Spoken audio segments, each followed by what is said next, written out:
Ini adalah sebuah kisah tentang artis yang menggadaikan jiwanya kepada iblis hanya untuk mendapatkan popularitas dan kekayaan. Begini kisah selengkapnya. Naila menatap cermin di ruang rias dengan perasaan bercampur aduk. Wajahnya yang polos tampak begitu biasa dibandingkan dengan artis-artis lain yang berlalu lalang di sekitarnya. Mereka semua tampak menawan dengan kulit yang mulus, senyum yang menggoda, dan pakaian yang memancarkan kemewahan. Ia menarik napas dalam, lalu memperbaiki sedikit riasannya. Tapi tak peduli berapa kali ia mengoleskan foundation atau membentuk alisnya dengan presisi, tetap saja Naila merasa ada yang kurang. "Hei Nai, kamu gak ikut foto bareng?" Suara Bella, seorang aktris muda yang sedang naik daun, membuyarkan lamunannya. Naila tersenyum tipis. "Kalian aja duluan," katanya, berpura-pura sibuk merapikan rambut. Sebenarnya, ia hanya tak ingin berdiri di tengah mereka dan terlihat seperti gadis biasa di antara para dewi kecantikan. Naila sadar bahwa tanpa filter dan pencahayaan yang tepat, ia tak akan bisa menyaingi mereka. Di dunia hiburan yang kejam ini, kecantikan adalah mata uang. Semakin cantik seseorang, semakin banyak tawaran yang datang. Naila tahu betul, banyak artis yang karirnya melejit hanya karena wajahnya yang menawan.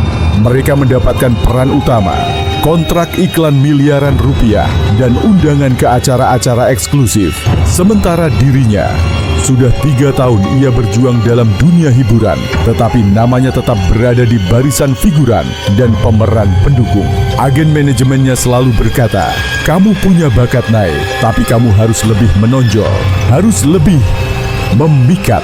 Ia tahu apa maksudnya, harus lebih cantik, harus lebih menggoda, harus lebih bersinar.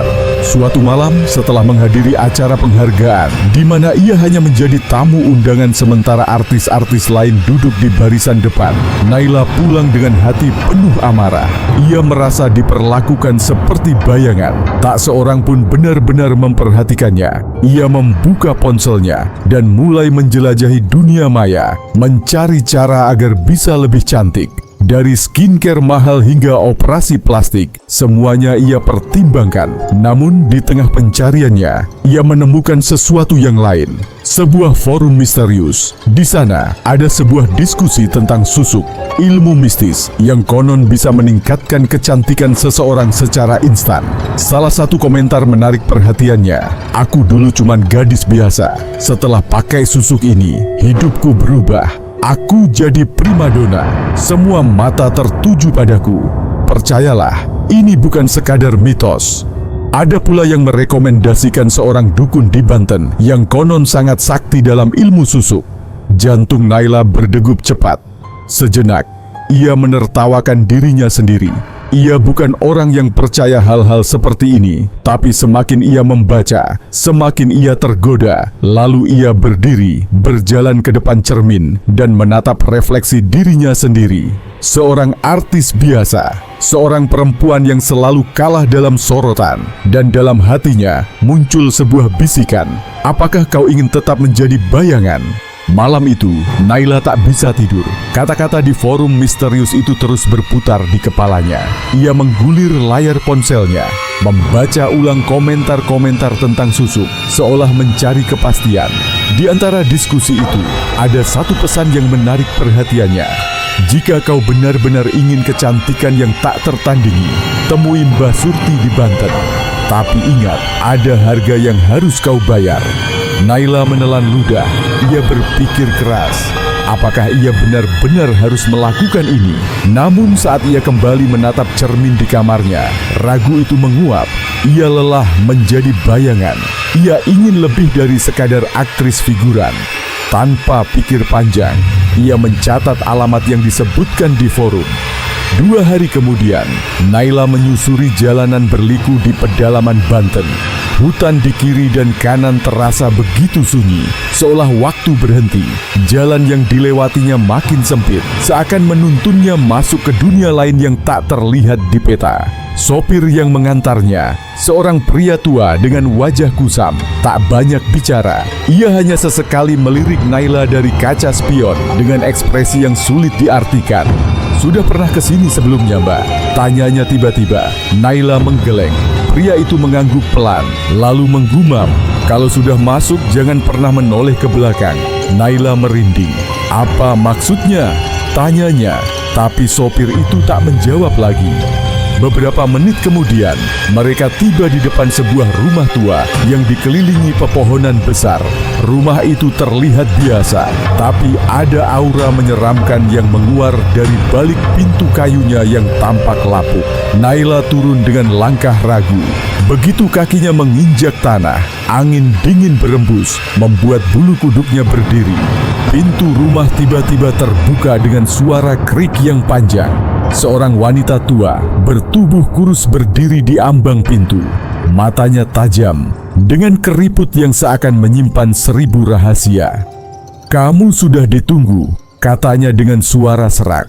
Naila menahan napas, seakan ada kekuatan tak terlihat yang menariknya masuk. Ia melangkah ke dalam, tanpa menoleh ke belakang. Di dalam rumah itu, aroma dupa menyengat memenuhi udara. Lilin-lilin hitam menyala di setiap sudut ruangan, memancarkan cahaya redup yang membuat bayangan di dinding bergerak-gerak seperti makhluk hidup. Mbah Surti duduk bersila di atas tikar anyaman, dikelilingi botol-botol kecil berisi cairan keemasan. "Kamu datang untuk apa?" tanyanya, meski nadanya seperti sudah tahu jawabannya. Naila menelan ludah. "Saya ingin lebih cantik. Saya ingin orang-orang melihat saya." Mbah Surti terkekeh pelan. "Kau siap menerima konsekuensinya?" Naila mengangguk. Tanpa banyak bicara, Mbah Surti mengambil sebuah jarum emas panjang yang ujungnya berkilauan. Ia kemudian membuka sebuah botol kecil, mengoleskan cairan keemasan ke ujung jarum itu. "Ini bukan sekadar susuk biasa," katanya. "Ini akan membuatmu memancarkan pesona yang tak tertandingi. Orang-orang akan jatuh hati padamu, dan dunia akan tunduk di bawah kakimu." Naila menahan napas.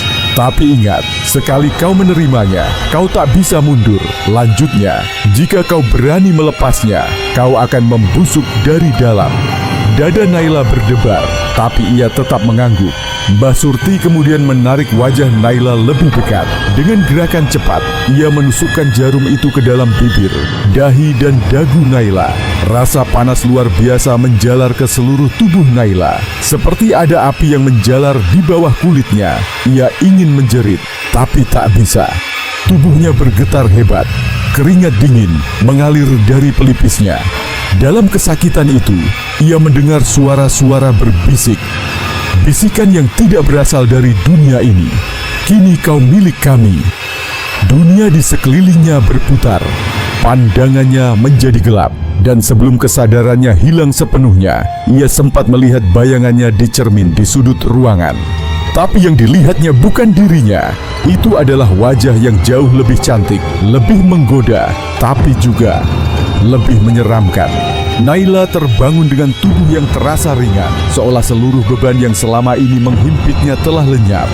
Ia masih berada di dalam rumah tua Mbah Surti, tetapi suasananya terasa berbeda. Lilin-lilin yang sebelumnya berkedip-redup kini menyala lebih terang. Aroma dupa masih memenuhi udara, tapi kali ini tak lagi menusuk hidung. Mbah Surti duduk di depannya, menatapnya dengan senyum samar. "Sekarang lihatlah dirimu," katanya sambil menunjuk sebuah cermin tua di sudut ruangan. Naila berjalan perlahan ke arah cermin itu. Begitu ia menatap bayangannya, matanya membelalak. Wajah yang ia lihat bukan lagi wajahnya yang dulu. Kulitnya kini tampak begitu halus, seputih porselen dan bersinar seperti rembulan. Matanya lebih tajam dan penuh daya tarik, seolah bisa menawan siapa saja yang menatapnya. Bibirnya lebih merah, seakan darah mengalir di dalamnya, dan garis wajahnya terlihat sempurna tanpa celah. Naila mengangkat tangannya, menyentuh pipinya sendiri. Sensasinya berbeda. Kulitnya terasa begitu halus, seperti bukan kulit manusia biasa. "Apa? Ini benar-benar aku?" bisiknya tak percaya. Mbah Surti mengangguk. "Sekarang kau adalah magnet bagi dunia. Setiap orang yang melihatmu akan terpesona. Tak ada lagi yang akan mengabaikanmu." Tapi ingat, kau harus memberi makan susuk itu." Dahi Naila mengerut. "Maksudnya?" Mbah Surti tersenyum tipis. "Kau harus terus mendapatkan perhatian. Jika tak ada orang yang mengagumimu, pesonamu akan pudar. Dan saat itu terjadi, tubuhmu akan mulai layu." Naila menelan ludah. Namun ketakutannya segera tergantikan oleh kegembiraan. Ia tak peduli dengan konsekuensi itu. Yang ia pedulikan hanyalah satu hal, dunia akan melihatnya sekarang. Begitu kembali ke Jakarta, Naila merasakan perubahan yang drastis. Saat ia memasuki lokasi syuting, semua mata langsung tertuju padanya. Bahkan artis-artis yang sebelumnya meremehkannya, kini memandangnya dengan penuh kekaguman. "Naila, astaga! Kamu kelihatan beda banget," seru Bella, aktris yang dulu selalu memandangnya sebelah mata. Naila hanya tersenyum. Ia tahu itu bukan sekadar perasaan. Tatapan orang-orang terhadapnya kini penuh kekaguman, bahkan rasa iri. Beberapa sutradara yang dulu tak pernah meliriknya, kini mendekatinya dengan antusias. Tawaran peran utama mulai berdatangan. Ia diundang ke acara-acara eksklusif. Wajahnya terpampang di berbagai billboard, majalah, dan iklan. Setiap kali ia muncul, semua orang membicarakannya. Dan ia merasakan sesuatu yang aneh. Setiap pujian, setiap tatapan kagum yang diterimanya, terasa seperti energi yang mengalir ke dalam tubuhnya. Ia tak bisa menjelaskannya, tapi ia bisa merasakannya. Ia haus akan perhatian. Dan semakin banyak perhatian yang ia dapatkan, semakin kuat daya tariknya. Namun, ada satu hal yang mulai mengganggunya. Di tengah sorotan yang semakin besar, di balik semua kekaguman yang mengelilinginya, ia mulai melihat sesuatu yang aneh di cermin. Saat ia sendirian di ruang ganti, bayangannya di cermin kadang bergerak lebih lambat darinya. Kadang, bayangan itu tersenyum, padahal ia tidak. Kadang, ada sepasang mata hitam yang mengintai dari belakang pantulan bayangan itu. Dan setiap kali itu terjadi, ia merasakan bisikan samar di telinganya. "Kau belum cukup, kau bisa lebih, kau harus lebih." Naila semakin tenggelam dalam dunianya yang baru. Popularitasnya melesat seperti roket, dan semua orang ingin berada di sekitarnya. Tawaran peran utama, kontrak iklan miliaran rupiah, hingga undangan ke pesta-pesta eksklusif berdatangan tanpa henti. Ia tak lagi sekadar artis biasa.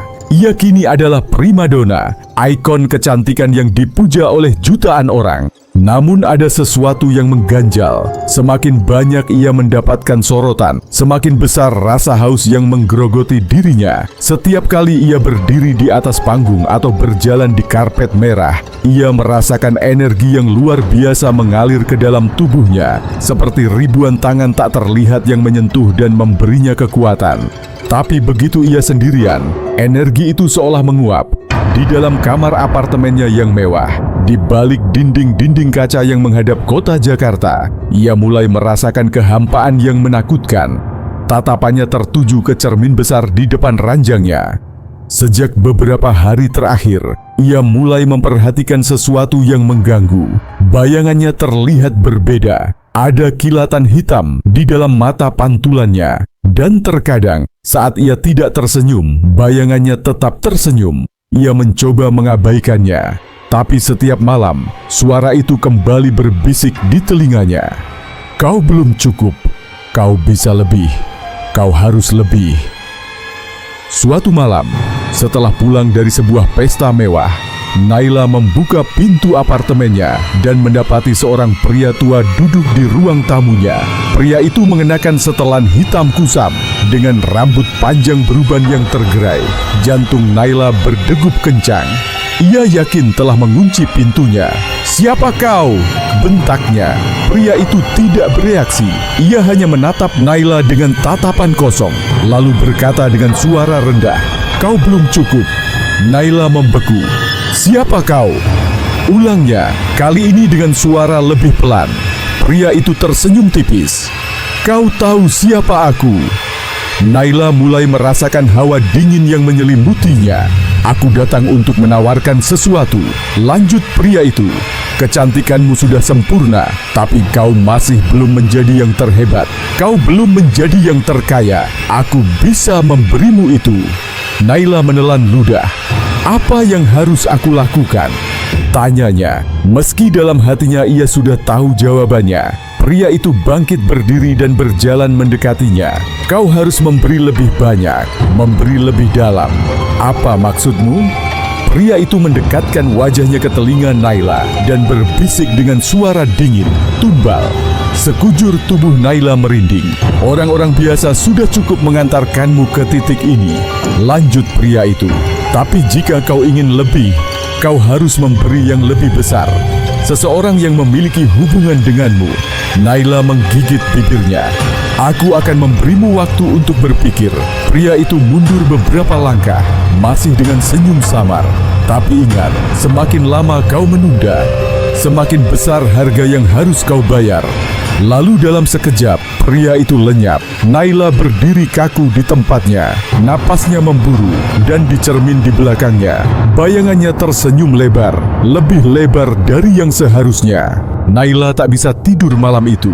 Kata-kata pria misterius itu terus menggema di kepalanya. "Jika kau ingin lebih, kau harus memberi yang lebih besar." Jantungnya berdegup kencang. Ia tahu ini bukan sekadar ancaman kosong.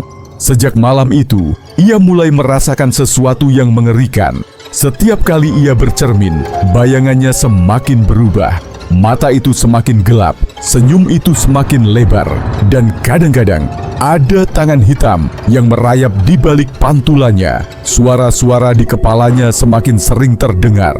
"Kau belum cukup, kau bisa lebih, kau harus lebih." Dan yang lebih mengerikan, setiap hari, tubuhnya mulai terasa lebih lemah, seakan pesona yang dulu memberinya kekuatan perlahan terkikis. Naila sadar, ia harus melakukan sesuatu. Di apartemennya, Naila memiliki seorang asisten rumah tangga bernama Mbak Sari. Wanita paruh baya itu telah bekerja padanya selama lebih dari 2 tahun. Ia sosok yang baik, selalu melayaninya tanpa banyak bicara. Tapi malam itu, saat Naila duduk sendirian di ruang tamunya, sebuah pikiran gelap mulai merayap ke dalam benaknya. Mbak Sari hanyalah orang biasa. Tidak ada yang akan mencarinya. Tangannya gemetar, tapi suaranya di dalam kepalanya terus berbisik. "Lakukan, lakukan sekarang. Kau hanya perlu 1 orang untuk memulai." Naila bangkit dari kursinya dan berjalan perlahan ke arah dapur, tempat Mbak Sari sedang mencuci piring. Langkahnya nyaris tak bersuara. "Mbak Sari?" panggilnya lembut. Wanita itu menoleh. "Iya Mbak." Naila tersenyum. "Aku butuh bantuan sebentar. Bisa ke kamarku?" Mbak Sari mengangguk tanpa curiga dan mengeringkan tangannya sebelum mengikuti Naila ke dalam kamar. Begitu masuk, Naila mengunci pintu. Mbak Sari mengerutkan dahi. "Ada apa Mbak?" Jantung Naila berdebar, tangannya gemetar, dan saat ia menoleh ke cermin di kamarnya, ia melihat bayangannya berdiri di sana, tersenyum. Tapi kali ini, bayangan itu tak sendirian. Sosok hitam tinggi dengan mata merah berdiri di belakangnya. Naila tersentak, nafasnya memburu. Ia menoleh ke Mbak Sari, yang kini menatapnya dengan kebingungan. "Mbak, maaf," bisik Naila. Sebelum Mbak Sari bisa bereaksi, tangan Naila meraih vas kaca di meja samping dan menghantamkan ke kepala wanita itu. Tang! Mbak Sari terhuyung, lalu roboh ke lantai dengan darah mulai mengalir dari pelipisnya. Naila terengah-engah, tangannya bergetar hebat. Tapi sebelum ia bisa berpikir lebih jauh, ruangan tiba-tiba menjadi gelap. Dan dalam bayangan yang pekat itu, ia mendengar suara berbisik di telinganya. "Bagus, ini baru permulaan." Keesokan harinya, tubuh Naila terasa lebih ringan dari sebelumnya. Saat ia bercermin, ia melihat sesuatu yang membuatnya tersenyum puas. Kulitnya tampak lebih bercahaya, matanya lebih tajam, wajahnya semakin sempurna, dan di dalam dadanya, ia bisa merasakan sesuatu yang baru. Darah yang telah ia korbankan mengalir dalam dirinya, memberinya kekuatan yang lebih besar. Tapi ia tahu, ini belum cukup. Ia bisa lebih besar. Ia bisa lebih kaya. ia bisa menjadi yang paling berkuasa. Dan untuk itu, ia membutuhkan lebih banyak tumbal. Naila semakin merasa tak terkalahkan. Setelah pengorbanan pertama, pesonanya semakin kuat, karirnya semakin melesat, orang-orang semakin tergila-gila padanya. Tawaran kontrak iklan dan peran utama datang tanpa henti. Rekeningnya menggelembung dan ia mulai menikmati gaya hidup super mewah yang dulu hanya bisa ia impikan. Namun di balik semua itu, ada sesuatu yang mulai mengusiknya. Setiap malam, ia mendengar suara langkah kaki di apartemennya. Suara air menetes dari kamar mandi. Meski ia yakin tidak ada keran yang bocor. Dan yang paling mengerikan, ia sering merasakan seseorang berdiri di belakangnya saat ia bercermin. Tapi setiap kali ia berbalik, tak ada siapa-siapa. Pada suatu siang, ketika Naila baru pulang dari sesi pemotretan, ia mendapati dua pria berpakaian resmi menunggunya di lobi apartemen. "Mbak Naila," salah satu dari mereka bertanya. Naila tersenyum ramah, meski dalam hatinya ia merasa tidak nyaman. "Ya, ada yang bisa saya bantu. Kami dari kepolisian ingin bertanya sedikit soal Mbak Sari, asisten rumah tangga Anda," kata pria itu. Jantung Naila mencelos, tapi ia tetap menjaga ekspresinya. "Ada apa dengan Mbak Sari?" "Kami menerima laporan dari keluarganya. Sudah beberapa hari dia menghilang dan tidak bisa dihubungi." Naila mengerutkan kening, berpura-pura bingung. "Benarkah? Saya juga tidak tahu. Beberapa hari lalu dia bilang ingin pulang kampung. Saya kira dia sudah pulang." Salah satu polisi mencatat sesuatu di buku kecilnya. "Begitu ya, jadi Mbak Naila tidak melihat atau mendengar kabar apapun tentang dia sejak itu?" Naila menggeleng dengan tenang. "Tidak, saya harap dia baik-baik saja." Para polisi itu saling bertukar pandang sebelum akhirnya mengangguk. "Baik, kalau ada sesuatu yang Anda ingat, harap hubungi kami." "Tentu," jawab Naila dengan senyum yang sempurna. Begitu polisi pergi, Naila masuk ke apartemennya dan menutup pintu dengan cepat. Ia menarik napas dalam, mencoba menenangkan diri. Namun, saat ia melangkah ke ruang tengah, ia merasakan sesuatu yang membuat bulu kuduknya meremang. Di dinding kaca apartemennya, ada bekas tangan yang samar, seperti tangan yang menempel dengan darah kering. Dan di cermin, bayangannya menatapnya dengan tatapan yang berbeda, dingin, tak bernyawa. Naila tahu ia tak bisa membiarkan siapapun mencurigainya. Malam itu, ia pergi ke rumah Mbak Sari yang sudah kosong. Dengan hati-hati, ia menyusup masuk ke dalam. Begitu masuk ke kamar Mbak Sari, ia mulai mencari-cari barang apapun yang bisa menghubungkannya dengan wanita itu. Ia menemukan beberapa catatan kecil, buku harian lusuh, dan yang paling mengejutkan, sebuah foto dirinya bersama Mbak Sari yang disimpan di bawah bantal. Di balik foto itu, ada tulisan tangan yang membuat dadanya sesak. "Semoga Mbak Naila selalu bahagia dan sukses. Saya bangga bisa bekerja dengannya." Tangan Naila bergetar. Ia meremas foto itu, mencoba menghapus rasa bersalah yang tiba-tiba menyelinap ke dalam pikirannya. Tapi belum sempat ia keluar, ia mendengar sesuatu dari belakang. Suara napas, pelan, dekat. Saat ia berbalik, sosok Mbak Sari berdiri di ambang pintu. Dengan kepala yang pecah, darah yang mengalir, dan mata kosong yang menatapnya. "Maaf, Mbak, saya mengganggu?" Naila berteriak sekencang-kencangnya, tapi suara itu hanya bergema di kepalanya.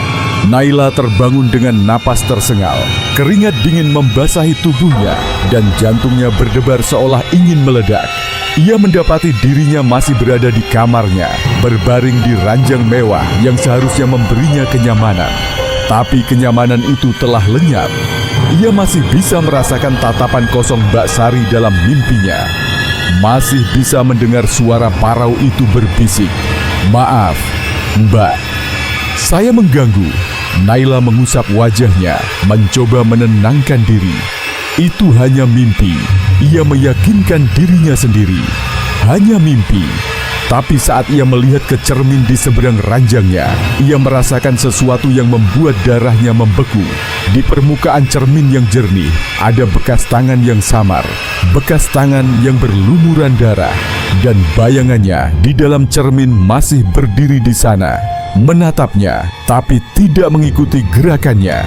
Meski dihantui oleh bayangannya sendiri, karier Naila semakin tak terbendung. Ia bukan hanya menjadi artis terkenal, ia kini menjadi legenda. Wajahnya terpampang di setiap billboard, majalah, dan layar televisi. Setiap orang membicarakannya, setiap merek berlomba-lomba mengontraknya. Tapi semakin tinggi ia melambung, semakin besar pula harga yang harus dibayarnya. Setiap malam, ia mulai mendengar suara-suara aneh di apartemennya. Bisikan-bisikan di lorong gelap, bayangan yang melintas di ujung matanya. Dan semakin lama, suara itu semakin jelas. Kau harus lebih, kau harus lebih. Naila mulai merasa tubuhnya melemah jika ia tak berada di bawah sorotan. Jika sehari saja ia tak tampil di televisi atau media sosial, ia mulai merasa seakan sesuatu sedang menggerogoti tubuhnya dari dalam. Panik, ia mulai mencari tumbal berikutnya. Ia butuh lebih banyak darah, lebih banyak nyawa. Dan kali ini, ia tahu siapa yang harus ia serahkan. Bara adalah cinta pertama Naila. Dulu, sebelum ia terkenal, mereka pernah berpacaran selama 3 tahun. Tapi setelah Naila masuk ke dunia hiburan, Bara meninggalkannya. Ia pernah berkata dengan nada meremehkan, "Dunia hiburan bukan buat kamu, Nay. Kamu gak akan bisa bersaing dengan artis-artis lain." Kini Naila tertawa dalam hati. Ia bukan hanya bisa bersaing, ia sudah menguasai dunia itu. Dan Bara, ia hanyalah seorang pria biasa yang kini bekerja sebagai fotografer lepas. Seseorang yang tak akan dicari jika menghilang. Naila mengundang Bara untuk bertemu dengan dalih ingin meminta maaf atas masa lalu. Bara datang dengan senyum ramah, tak menyadari bahwa malam itu akan menjadi yang terakhir baginya. Di apartemen mewah Naila, mereka duduk bersama, berbicara tentang masa lalu. Naila berpura-pura tersenyum, berpura-pura peduli. Tapi di dalam cerminnya, ia bisa melihat bayangannya sendiri, sedang menatapnya dengan tatapan haus. Dan ia mendengar suara-suara itu lagi. Sekarang, saat Bara lengah, Naila menyelinap ke dapur, mengambil sebilah pisau yang tajam dan dingin. Ia kembali ke ruang tamu, mendekatinya perlahan. Bara menoleh dan tersenyum. "Nay, aku senang kita bisa baikan baik." Tus! Pisau itu menembus dada Bara. Matanya melebar, napasnya tercekat. "Naila!" Suaranya bergetar, tak percaya. Tapi Naila hanya menatapnya dengan ekspresi kosong. Bara terhuyung, tangannya mencengkeram baju Naila, mencoba memahami apa yang baru saja terjadi.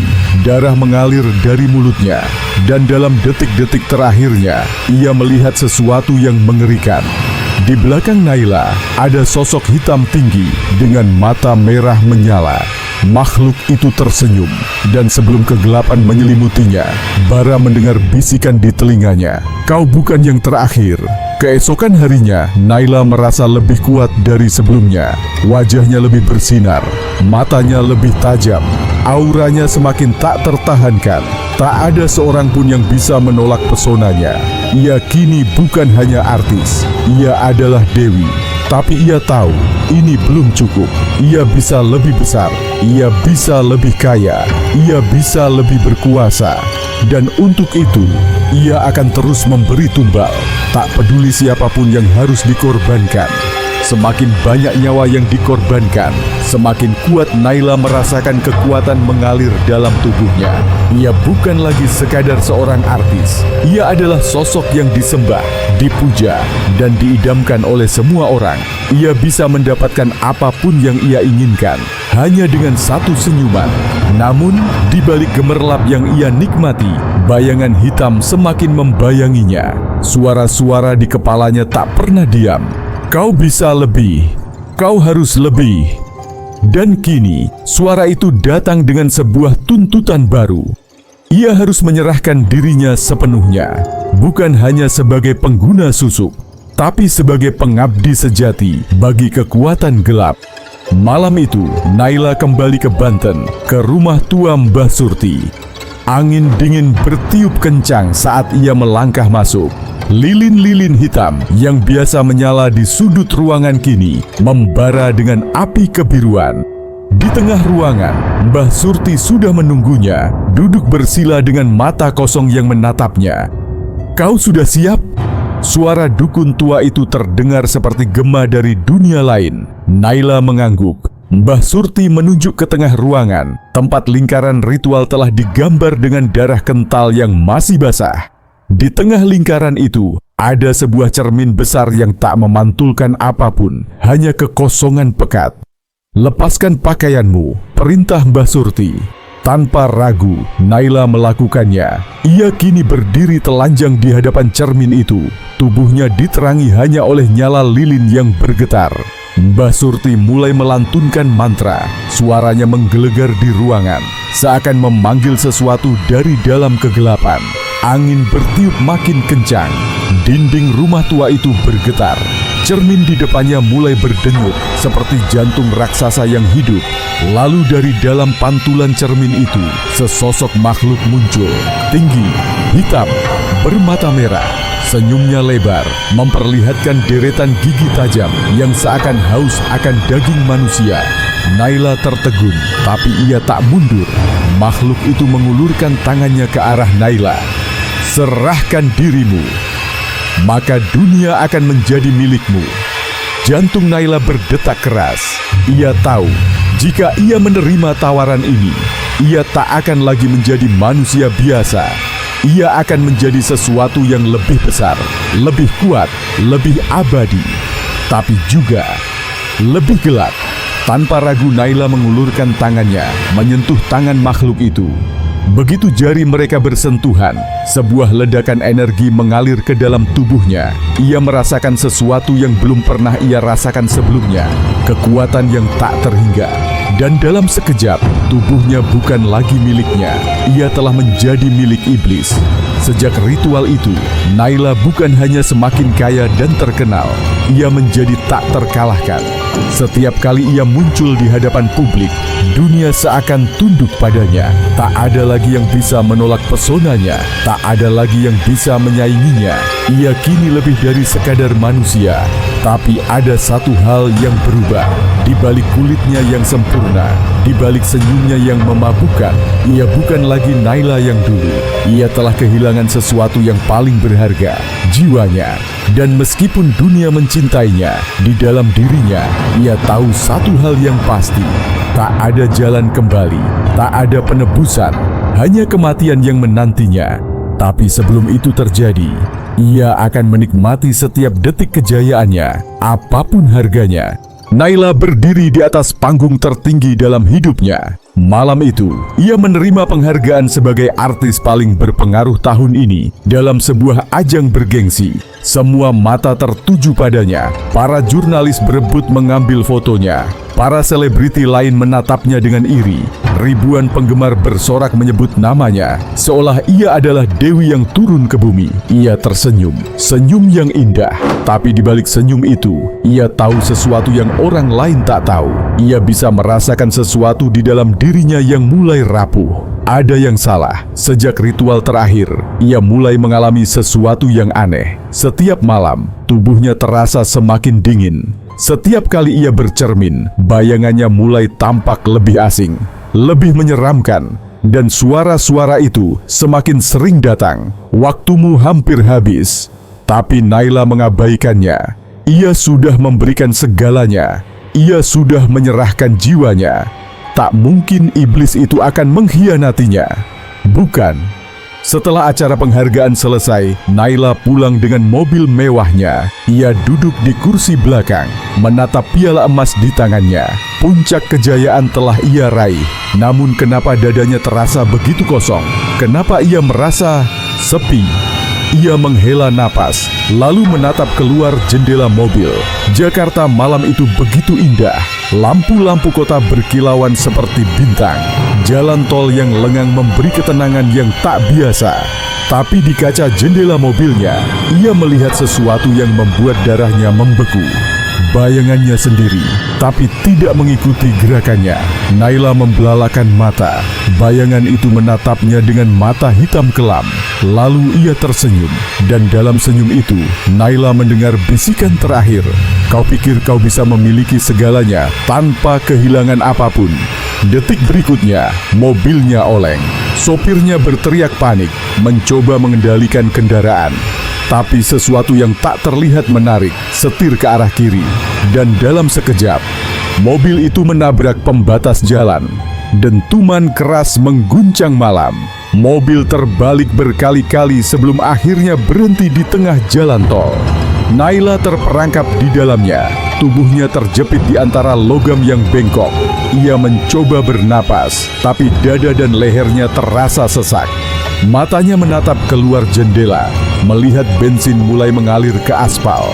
Dan dalam satu detik yang terasa seperti selamanya, ia melihat sosok yang berdiri di kejauhan. Makhluk hitam bermata merah itu menatapnya, tersenyum puas. Dan dalam sekejap, api meledak. Kobaran api membungkus mobilnya, melahap segalanya. Tubuh Naila terbakar hidup-hidup. Ia mencoba menjerit, tapi tak ada suara yang keluar. Dalam detik-detik terakhirnya, ia melihat bayangannya sendiri di jendela yang penuh retakan. Tapi itu bukan lagi dirinya. Itu adalah makhluk yang selama ini mengikutinya. Dan makhluk itu berbisik untuk terakhir kalinya. Kini kau milikku selamanya. Berita kematian Naila tersebar ke seluruh negeri. Para penggemar menangis, media meliputnya tanpa henti. Tapi ada sesuatu yang aneh. Dalam beberapa minggu setelah kematiannya, nama Naila perlahan mulai menghilang dari ingatan orang-orang. Majalah-majalah yang dulu menampilkan wajahnya kini beralih ke bintang baru. Video dan artikel tentangnya perlahan tenggelam, seolah-olah ia tak pernah ada, seolah-olah keberadaannya dihapus. Dan beberapa bulan kemudian, di jalan tol tempat kecelakaan itu terjadi, beberapa pengemudi mengaku melihat sesuatu di tengah malam. Seorang wanita berdiri di pinggir jalan, dengan wajah terbakar, dan senyum yang terlalu lebar untuk wajah manusia. Tamat.